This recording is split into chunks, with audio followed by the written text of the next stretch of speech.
And now Chapter 2, Remembrance of Lord Krishna.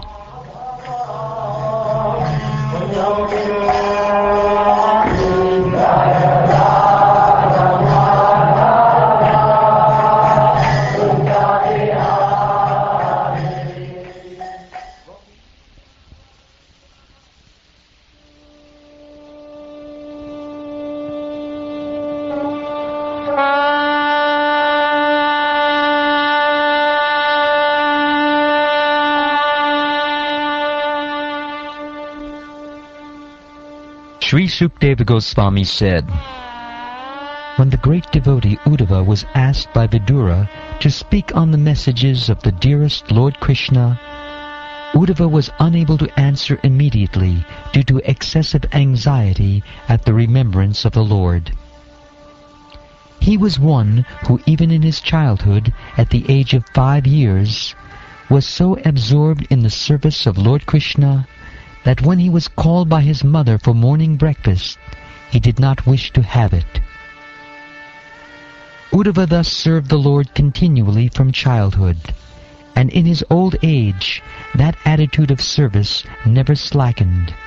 As soon as he was asked about the message of the Lord, he at once remembered all about him.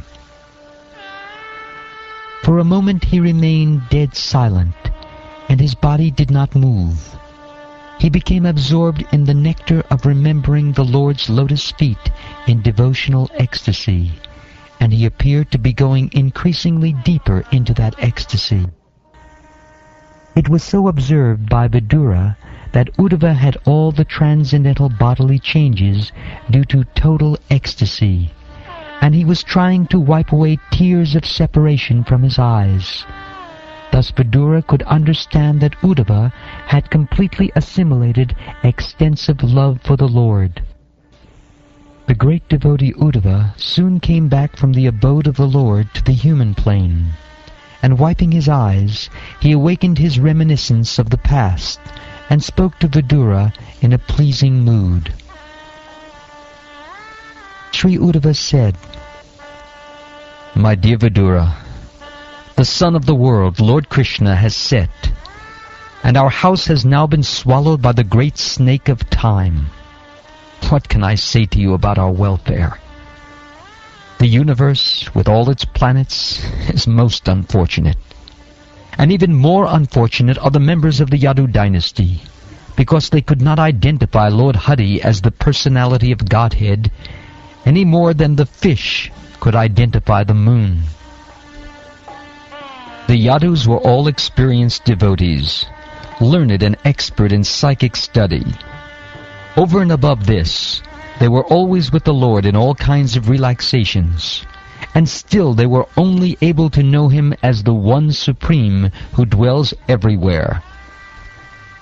Under no circumstances can the words of persons bewildered by the illusory energy of the Lord deviate the intelligence of those who are completely surrendered souls. Lord Sri Krishna, who manifested His eternal form before the vision of all on the earth, performed His disappearance by removing His form from the sight of those who are unable to see Him as He is due to not executing required penance. The Lord appeared in the mortal world by His internal potency, Yogamaya.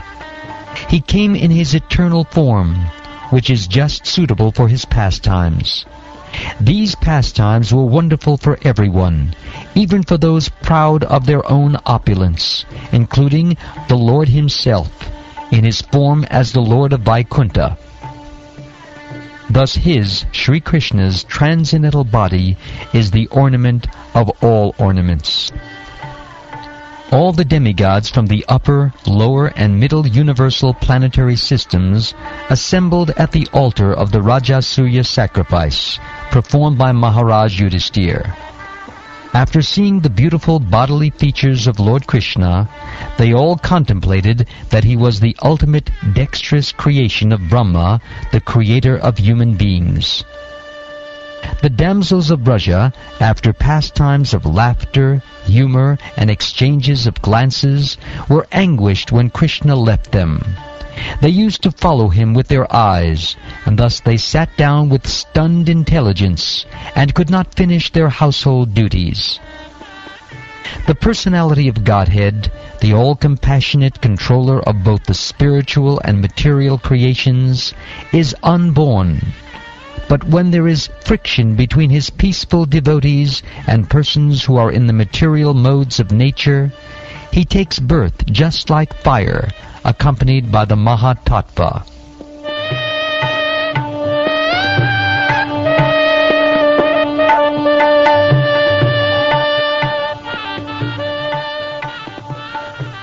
When I think of Lord Krishna, how he was born in the prison house of Vasudeva, although he is unborn, how he went away from his father's protection to Vraja, and lived there incognito out of fear of the enemy, and how, although unlimitedly powerful, he fled from Mathura in fear, all these bewildering incidents give me distress. Lord Krishna begged pardon from his parents for their, Krishna's and Balaram's, inability to serve their feet due to being away from home because of great fear of Kamsa. He said, "O mother, O father, please excuse us for this inability." All this behavior of the Lord gives me pain at heart. Who, after smelling the dust of his lotus feet even once, could ever forget it? Simply by expanding the leaves of his eyebrows, Krishna has given the death blow to those who were burdening the earth. You have personally seen how the king of Chedi, Shishupal, achieved success in yoga practice, although he hated Lord Krishna. Even the actual yogis aspire after such success with great interest by performance of their various practices. Who can tolerate separation from him? Certainly others who were fighters on the battlefield of Kurukshetra were purified by the onslaught of Arjun's arrows, and while seeing the lotus-like face of Krishna so pleasing to the eyes, they achieved the abode of the Lord. Lord Sri Krishna is the Lord of all kinds of threes. He is independently supreme by achievement of all kinds of fortune. He is worshipped by the eternal maintainers of the creation, who offer him the paraphernalia of worship by touching their millions of helmets to his feet. Therefore, O Vidura, does it not pain us, his servitors, when we remember that he, Lord Krishna, used to stand before King Ugrasena, who was sitting on the royal throne, and used to submit explanations before him, saying, "O my Lord, please let it be known to you." Alas, how shall I take shelter of one more merciful than he, who granted the position of mother to a she-demon, Putana, although she was unfaithful, and she prepared deadly poison to be sucked from her breast? I consider the demons, who are inimical toward the Lord, to be more than the devotees, because, while fighting with the Lord, absorbed in thoughts of enmity, they were able to see the Lord carried on the shoulder of Garuda, the son of Tarkshya, and carrying the wheel weapon in his hand.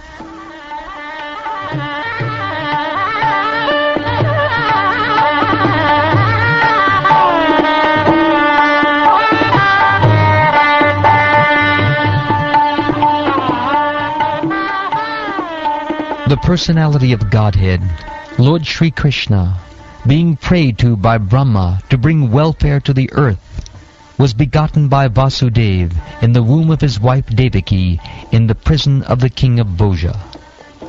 Thereafter his father, being afraid of Kamsa, brought him to the cow pastures of Maharaj Nanda, and there he lived for 11 years like a covered flame with his elder brother Baladev.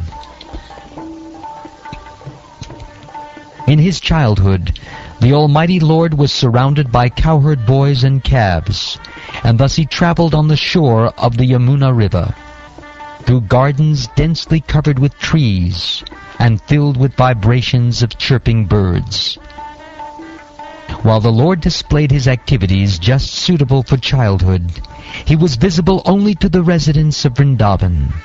Sometimes he would cry, and sometimes laugh, just like a child, and while doing so, he would appear like a lion cub. While herding the very beautiful bulls, the Lord, who is the reservoir of all opulence and fortune, used to blow his flute, and thus he enlivened his faithful followers, the cowherd boys. The great wizards who were able to assume any form were engaged by the king of Bhoja, Kamsa, to kill Krsna, but in the course of his pastimes, the Lord killed them as easily as a child breaks dolls. The inhabitants of Vrindavan were perplexed by great difficulties because a certain portion of the Yamuna was poisoned by the chief of the reptiles, Kaliya. The Lord chastised the snake king within the water and drove him away, and after coming out of the river, he caused the cows to drink the water and proved that the water was again in its natural state.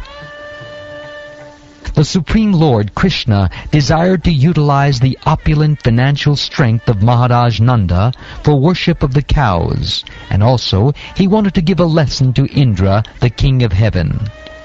Thus he advised his father to perform worship of Go, or the pasturing land and the cows, with the help of learned Brahmins. O sober Vidura, King Indra, his honor having been insulted, poured water incessantly on Vrindavan, and thus the inhabitants of Braja, the land of cows, were greatly distressed. But the compassionate Lord Sri Krishna saved them from danger with his pastime umbrella, the Govardhan Hill. In the third season of the year, the Lord enjoyed as the central beauty of the assembly of women by attracting them with his pleasing songs in an autumn night brightened by moonshine.